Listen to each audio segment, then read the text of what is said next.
Graça e paz vos sejam multiplicadas no pleno conhecimento de Deus e do Senhor Jesus Cristo. Amém.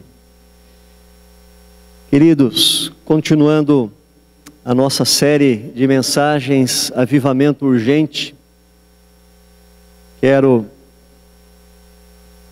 ler com os irmãos o texto de Lucas, capítulo 24, a partir do versículo 13.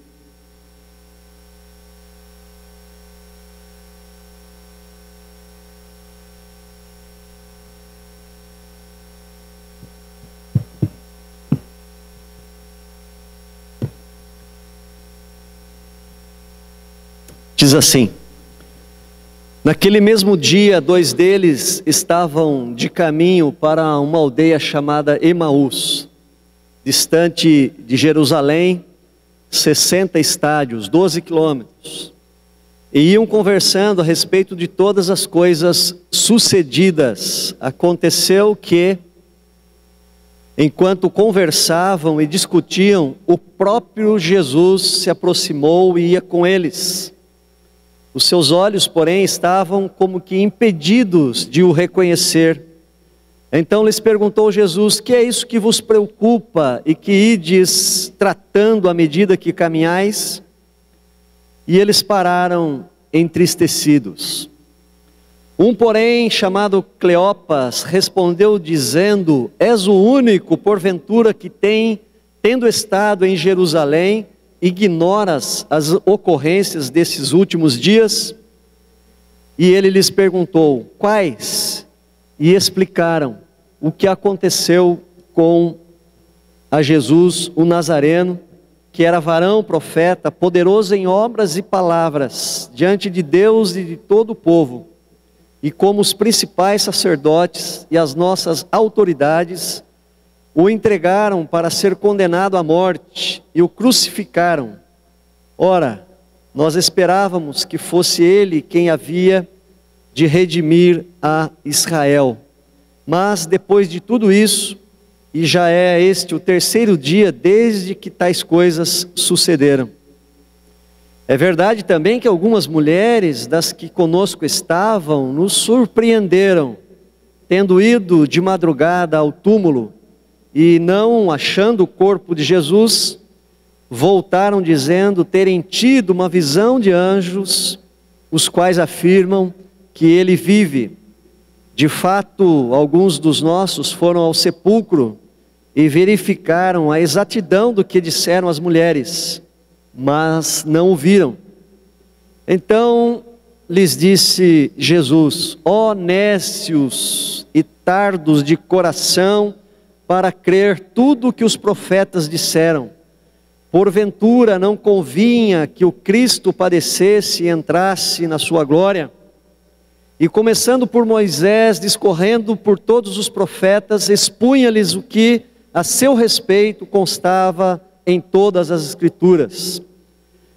Quando se aproximaram da aldeia para onde iam, fez ele menção de passar adiante. Mas eles o constrangeram, dizendo: fica conosco, porque é tarde e o dia já declina. Então, entrou para ficar com eles. E aconteceu que, quando estavam à mesa, tomando ele o pão, abençoou-o e, tendo-o partido, lhes deu.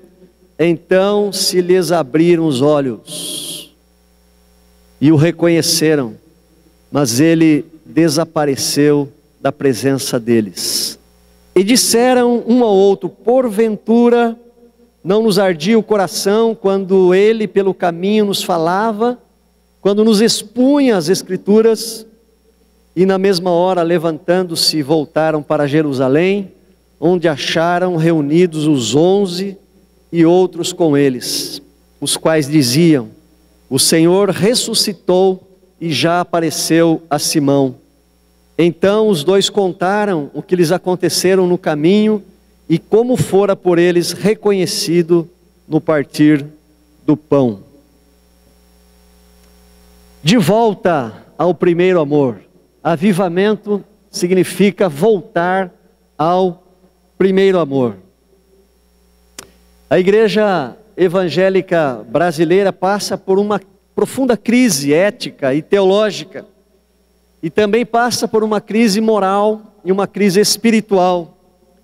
Existe um baixo nível espiritual do povo de Deus, e esse baixo nível espiritual se reflete na forma de viver do povo cristão. Um povo imaturo, um povo exigente, um povo consumista, um povo que quer que as suas necessidades sejam atendidas, que não quer que seja chamado a sua atenção, que quer ser servido e não quer servir.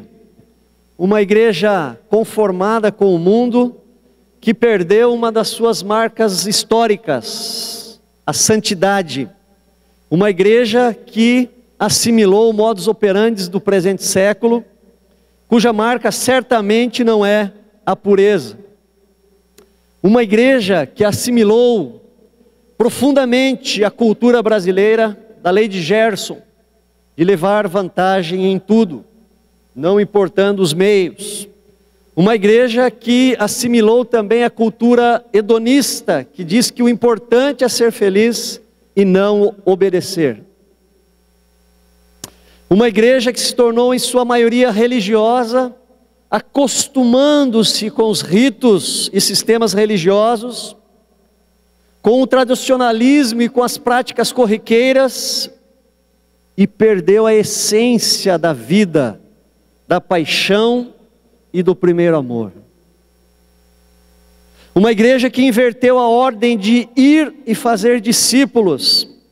Uma igreja que fica postada, ereta, dentro de quatro paredes, esperando que as pessoas a procurem. Uma igreja que perdeu o vigor, a coragem, a intrepidez de sair e fazer discípulos, de pregar. Uma igreja à semelhança da igreja de Laodiceia, relatada no livro de Apocalipse, com seus bonitos e ajeitados templos, preocupada muito mais com a treliça, com a estrutura física, do que com a videira, do que com a paixão pelo seu Senhor. Uma igreja morna, a qual Jesus está fora, porta afora. Uma igreja que acostumou-se com a normalidade da vida cristã. Uma igreja que perdeu a dimensão do poder do Espírito. Uma igreja que perdeu a dimensão do poder do Evangelho. Uma igreja que não espera nada mais e nada menos do que já tem acontecido. E agora vamos olhar um pouquinho para dentro da nossa denominação, IPI do Brasil. Com tristeza, na última assembleia, nós assistimos o fechamento de um presbitério na cidade de São Paulo. Um presbitério foi fechado. Um presbitério, não foi uma igreja. Todas as igrejas daquele presbitério fracassaram, voltaram à congregação, dissolveu o presbitério. Sem olhar para o nosso presbitério de Sorocaba e o antigo presbitério de Votorantim. Igrejas que fecharam, outras que voltaram à congregação. E queridos, por amar a igreja de Cristo, por amar a minha denominação e por amar esta igreja, eu digo com toda a autoridade, nós precisamos de um avivamento urgente. Nós recebemos o ano passado cerca de 60 novos membros, é bastante. A grande maioria esmagadora vindo de outras igrejas. Isso é um sinal, é um sinal que nós precisamos de um avivamento. Lembrando que há pelo menos 3 definições de avivamento. A primeira é aquela visão que o avivamento são aquelas grandes cruzadas evangelísticas, onde se enche ginásio e estádios e as pessoas se convertem. Esta é uma visão de avivamento, onde a pregação é aquele vigor na pregação, ousadia. Uma outra definição de avivamento é aquela definição onde acontecem coisas sobrenaturais, acontecem manifestações espirituais, curas, milagres, revelações. Alguns dizem que isto é avivamento. E a terceira definição simplesmente tão simples é a aplicação do Evangelho no coração das pessoas.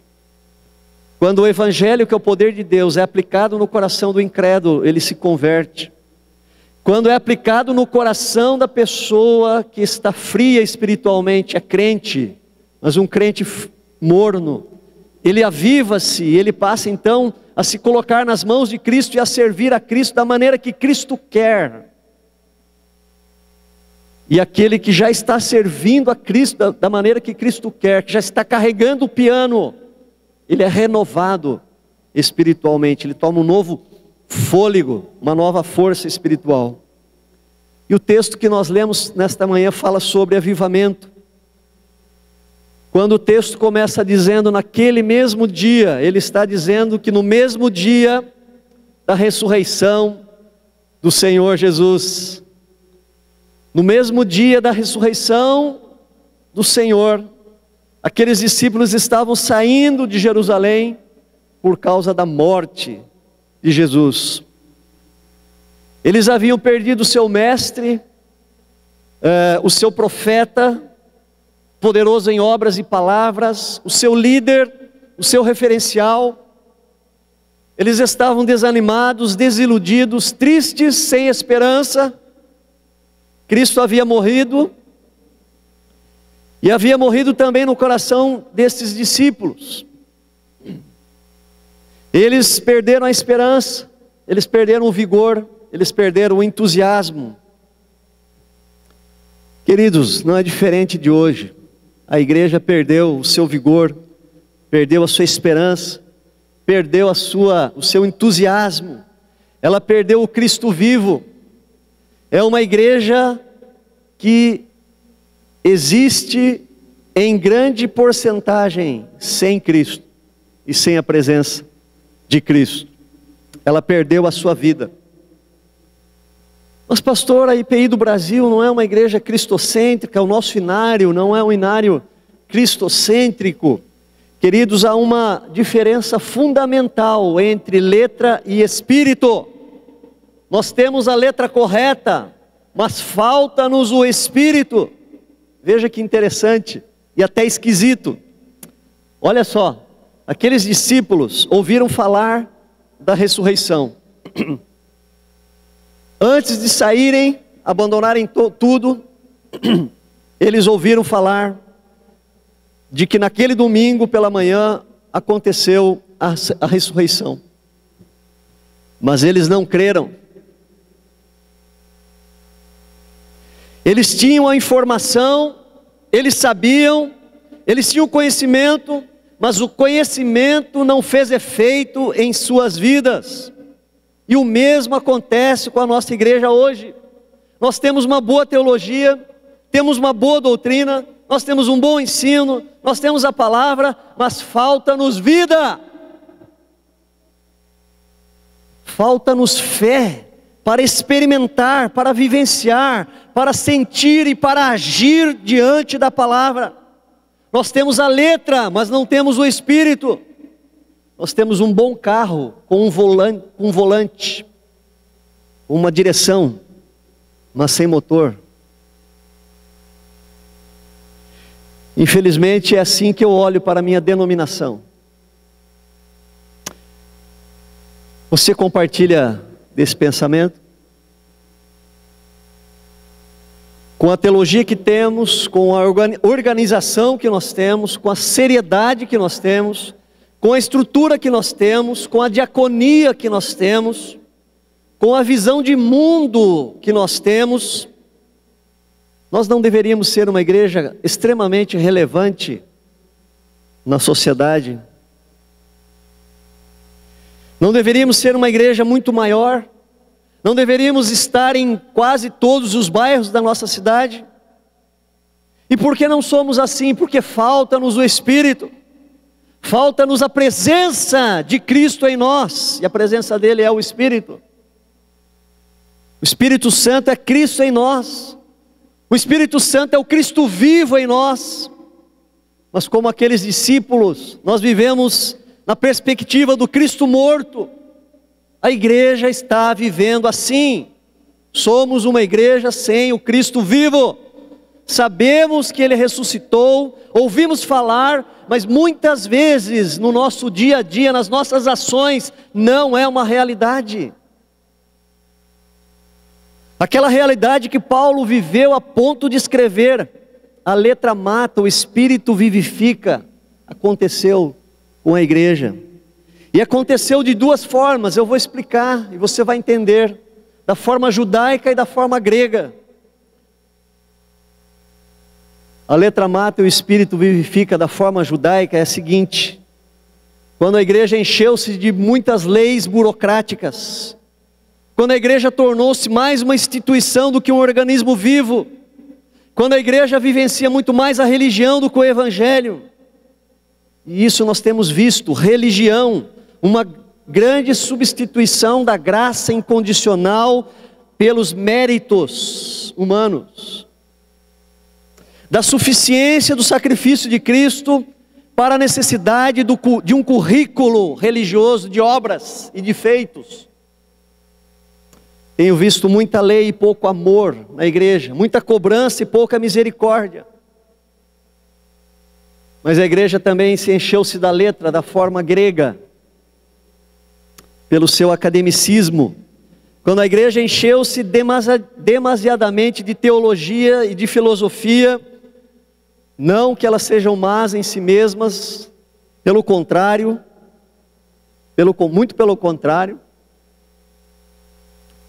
Mas quando os pastores perderam a piedade, quando os nossos pastores perderam o Espírito, quando os nossos pastores perderam a oração, a igreja murchou. A igreja está sendo tomada por um relativismo, por um liberalismo teológico que relativiza a sua fé. E eu não tenho dúvidas de que grande parte das igrejas que fecharam, ou das que se tornaram congregação, tem a ver com isso. Eu vou contar uma experiência aos irmãos, lá no presbitério de Florianópolis, o qual eu pertenci. Estava na reunião do presbitério, e o relator da comissão de estatística apresentou o relatório do presbitério. Tantas igrejas cresceram, outras não cresceram, outras decresceram. Quando ele estava engavetando o relatório dele, eu falei: irmão, por favor, quais são as igrejas que não cresceram? E aí ele já tinha meio que guardado os documentos, estava procurando lá para responder.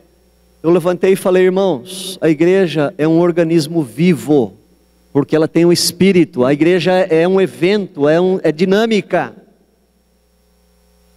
Se ela não cresce, ela está doente, assim como uma planta ou uma criança que não cresce está doente. Aí levanta um colega reverendíssimo,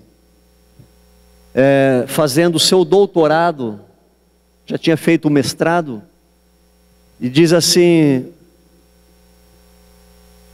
palavra, senhor presidente. Nós temos que ver algumas questões relacionadas à antropologia e à sociologia. A coisa não é tão simples assim. E a igreja dele era uma das que estavam no relatório, e a igreja dele voltou a ser congregação.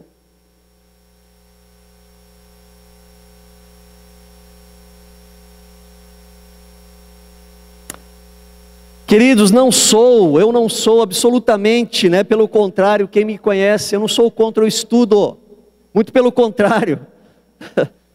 Vocês sabem do meu esforço de que toda a igreja passe pelo curso de formação que nós oferecemos, de discipulado, de formação bíblica. Mas o que eu tenho visto é a prepotência e o orgulho dos nossos doutores que se encheram da letra e deixaram Cristo de fora. E mataram as suas igrejas dessa maneira. Não foi isso que Jesus disse à igreja de Laodiceia?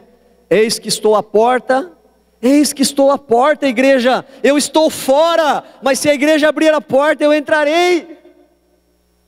Queridos, na riqueza, na prepotência da igreja de Laodiceia, ela chegou a dizer: sou rica e abastada, não preciso de nada.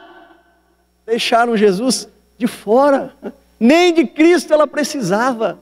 E Jesus falou: eu estou batendo, estou fora. Os nossos púlpitos perderam a essência do Evangelho.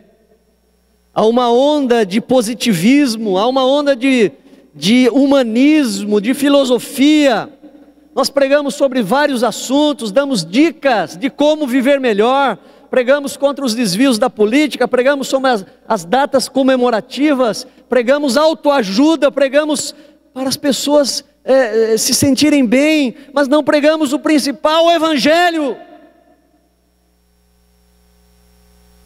Eu recebi uma mensagem esta semana, bonita sem dúvida, faz bem aos ouvidos, quer ver?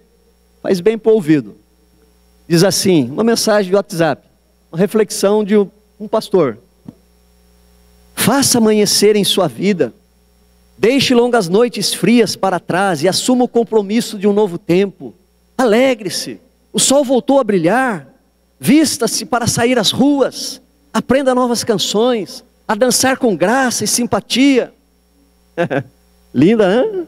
Poética, mas não tem nada de Evangelho, nada de Cristo, é tudo por si mesmo. Você faz, você pode, você resolve, tome uma decisão, você consegue.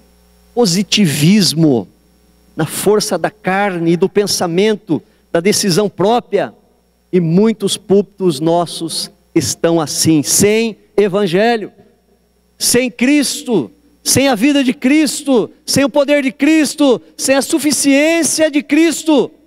Por isso Paulo, queridos, não é à toa que Paulo disse claramente aos corintianos: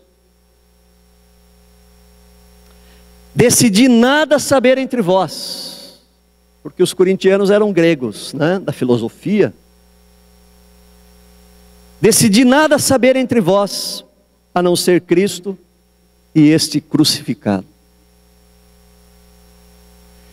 Púlpitos sem o Evangelho geram igrejas sem Cristo, e igrejas sem Cristo acuam. É outra característica daqueles discípulos tristes.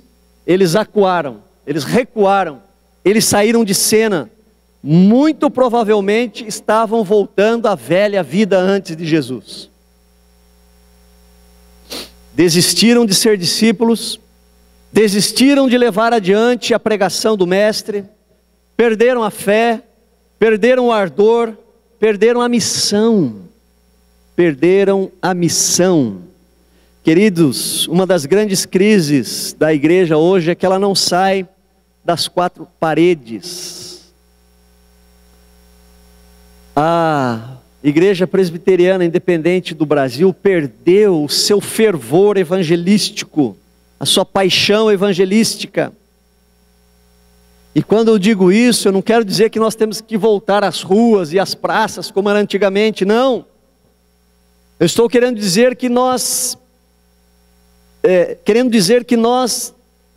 vivemos muitas vezes a nossa vida cristã restrita aos cultos. E nós achamos que isso é tudo. Quando muito um culto no meio da semana, um pequeno grupo. Mas nós não somos missionários em casa. Nós não somos pastores dos nossos filhos. Nós não somos missionários no trabalho, na faculdade, na escola. Nós não respiramos e não transpiramos Cristo a ponto dele sair pelos poros da nossa pele. Não temos sido de fato o bom perfume de Cristo. Sabe por quê? Porque senão nós estaríamos atraindo pessoas a nós e a Cristo. Não haveria espaço nessa igreja para tantas pessoas. Cristo não está em nossos olhos, Cristo não está em nossas mãos, Cristo não está em nossos lábios. A nossa vida não inspira, não atrai. Não atrai. Isto é simples de verificar. Temos poucos jovens aqui, ou nenhum, quase, sei lá, estão no acampamento. Mas quantos jovens, tem dois aqui, quantos jovens já têm filhos na fé? Quantos adultos aqui já têm filhos na fé? Falou, esse aqui eu gerei, quer dizer, o Espírito Santo o gerou para Cristo através de mim.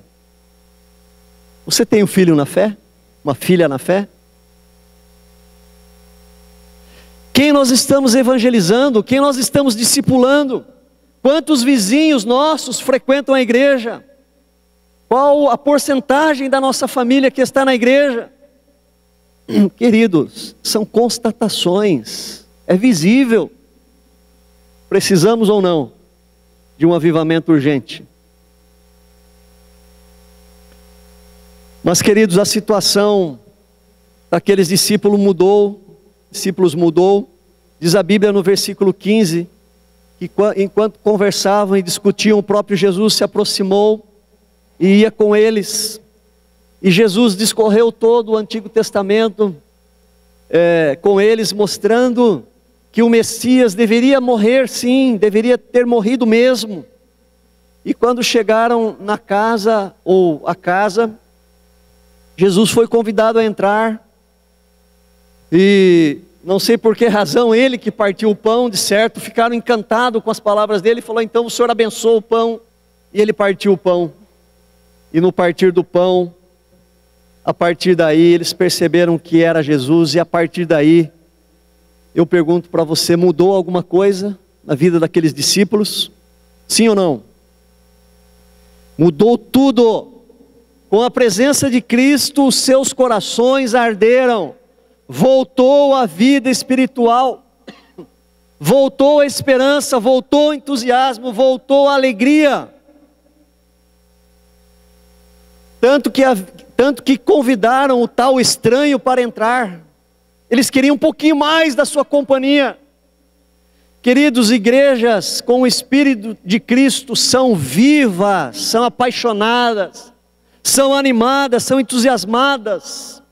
Existe alegria, existe vida espiritual. São igrejas que atraem, as pessoas chegam, são contagiantes. A sua liturgia, seja tradicional, seja contemporânea, são vivas.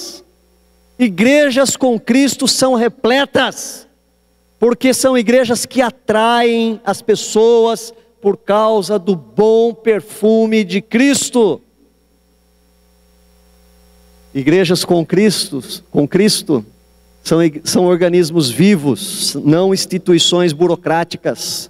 São igrejas ágeis, são funcionais, são dinâmicas, seus ministérios são relevantes. A sua diaconia é inspiradora, porque é leve, é fácil servir, porque serve com alegria, serve para o Senhor.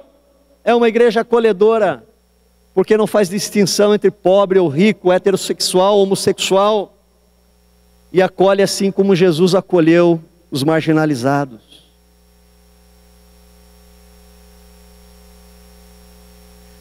Uma igreja com a presença do Espírito de Cristo louva não para aparecer. O seu louvor, o seu coral, os seus grupos de música estão para o serviço da liturgia.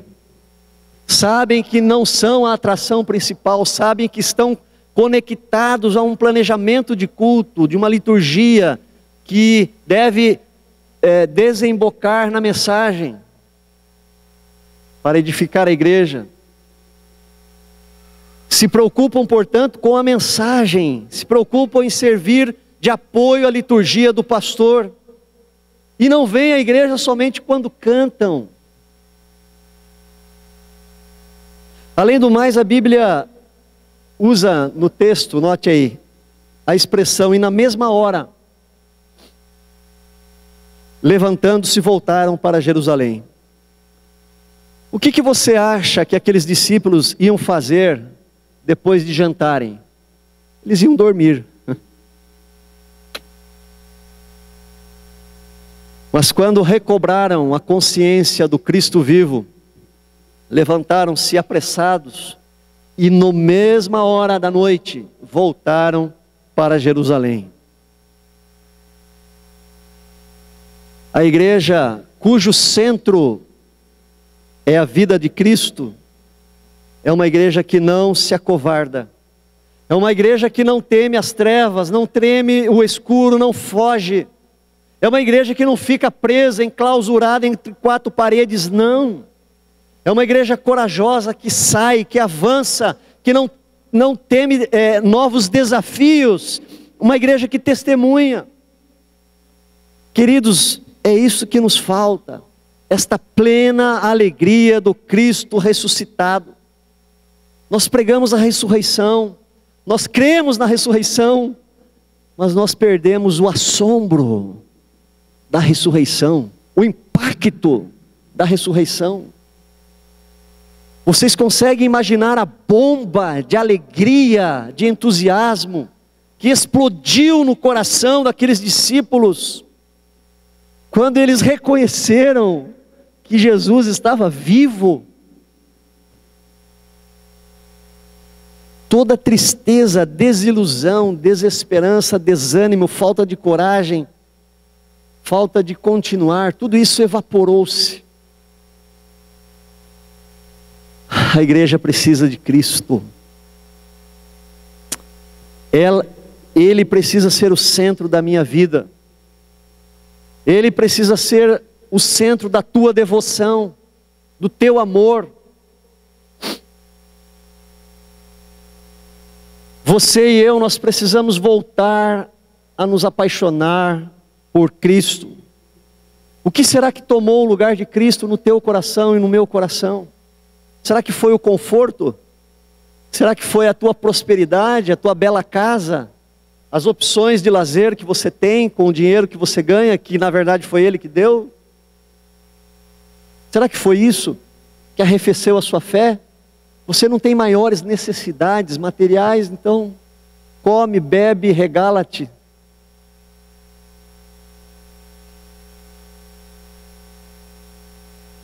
Precisamos tomar o caminho de volta ao primeiro amor. E eu quero partir para o encerramento dizendo o seguinte: como restaurar o primeiro amor? Como fazer com que Cristo seja o primeiro? Como transpirar e viver a vida de Cristo em nós? Como encher-se da sua presença? Primeira coisa, queridos, não tem outro caminho, não tem, é o mesmo, não tem novidades, não tem coisa nova debaixo do céu. É alimentar-se do Evangelho. Preste atenção no que eu vou ler agora, versículo 25. Então Jesus lhes disse: ó nécios e tardos de coração para crer tudo que os profetas disseram. Porventura não convinha que o Cristo padecesse e entrasse na sua glória? E começando por Moisés, discorrendo por todos os profetas, expunha-lhes o que a seu respeito constava em todas as Escrituras. Note a expressão: Cristo padecesse e entrasse na sua glória. Que o Cristo morresse e que o Cristo ressuscitasse. É isso que Jesus está falando. Jesus está falando do cerne do Evangelho, morte e ressurreição, a obra de Cristo. Queridos, o Evangelho não é generalidades. O Evangelho é uma palavra específica que fala a respeito de quem é Jesus e daquilo que Jesus fez especificamente. Nós precisamos voltar a ser alimentados por mensagens cristocêntricas, que verdadeiramente alimentam a nossa alma. A Bíblia, queridos, fala de muitos assuntos, e é possível que nós estejamos pregando e ouvindo muitos outros assuntos, mas não aquele assunto verdadeiro que transforma o Evangelho.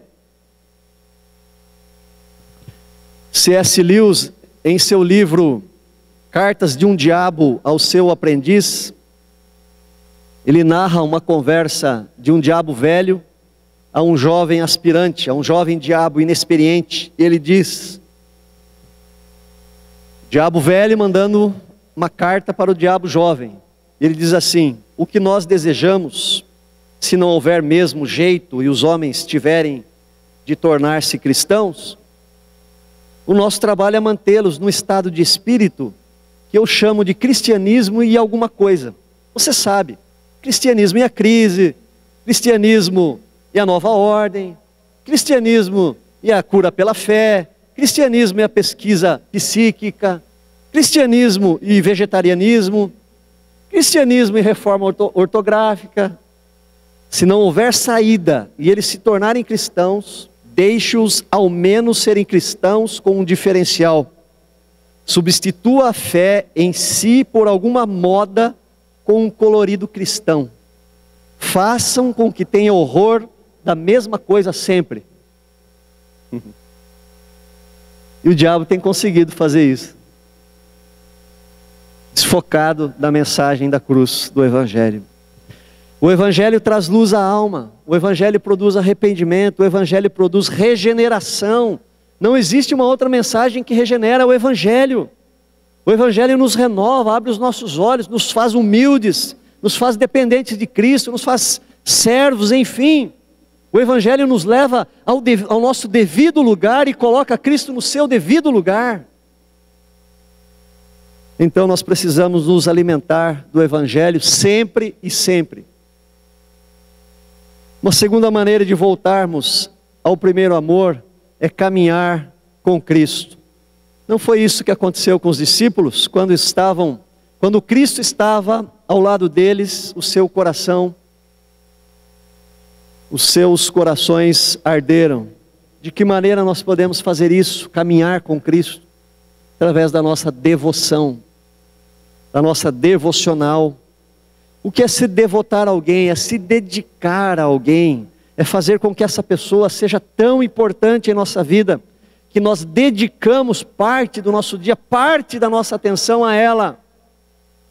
Queridos, amar verdadeiramente a Jesus Cristo é separar um tempo para Ele, é dedicação, significa separar um tempo intencionalmente com Ele e para Ele, significa estar com Ele, deixando que no silêncio e no tempo dedicado a Ele, Ele converse conosco, fale conosco, nos alimente através da seiva da videira verdadeira.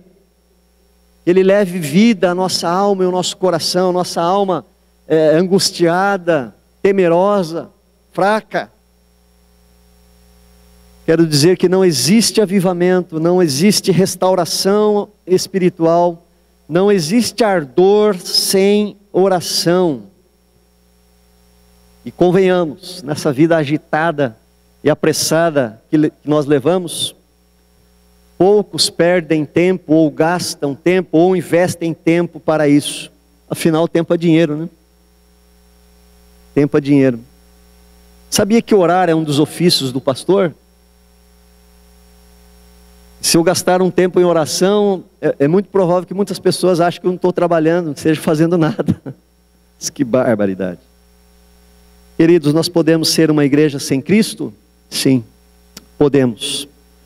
Podemos ser cristãos sem Cristo? Sim, podemos. Pregava ontem no acampamento e dizia que eu, como pastor, eu aprendo a fazer as coisas. A gente pega habilidade, eu não preciso do Espírito Santo mais para pregar, para fazer um bom estudo. Não preciso, se eu quiser eu não preciso. Fiz um casamento ontem meio assim, convidado meio rapidamente, não tem problema, eu sei fazer. É muito possível e existe muitos pastores vivendo a sua vida sem Cristo. Sem Cristo. No entanto, não há alegria, entusiasmo, não há intrepidez, não há coragem, não há satisfação espiritual. Leonardo Ravenhill, em seu livro Por que Tarda o Pleno Avivamento, conta a experiência de um pastor que pregou uma tabuleta na porta da igreja, dizendo assim: esta igreja passará por um avivamento ou por um sepultamento, ou um ou outro.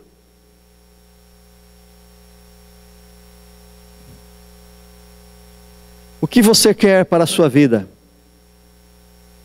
O que você quer, o que nós queremos para a primeira IPI de Sorocaba? O que nós queremos para a nossa denominação? O que nós queremos para a igreja evangélica brasileira? Reavivamento ou sepultamento? Crescimento ou estagnação, irrelevância ou relevância. Se você optou pelo avivamento, você precisa dar alguns passos. Você precisa renovar os seus votos para com aquele que você chama de Senhor, mas que não tem sido o teu Senhor. Então reveja a tua agenda, reconsagre a sua vida, reveja a sua devocional, faça um olhar dentro do seu coração e reveja aquilo que ocupa o centro da sua vida. Eu disse aqui e repito, no dia do meu casamento, pedi a palavra no finalzinho, depois que já estava casado, falei, pastor, deixa eu dar uma palavrinha. Eu peguei o microfone e disse para aquelas pessoas, a igreja lotada, gente para fora, assistindo o casamento da janela. Eu disse assim, a pessoa que eu mais amo, não é esta morena linda que está do meu lado aqui, qual Deus me deu a graça de poder hoje casar-se com ela, mas é Cristo, é o meu Senhor. Quem é o primeiro na tua vida? Você acha que Jesus aceita ser o segundo? O que significa a palavra Senhor?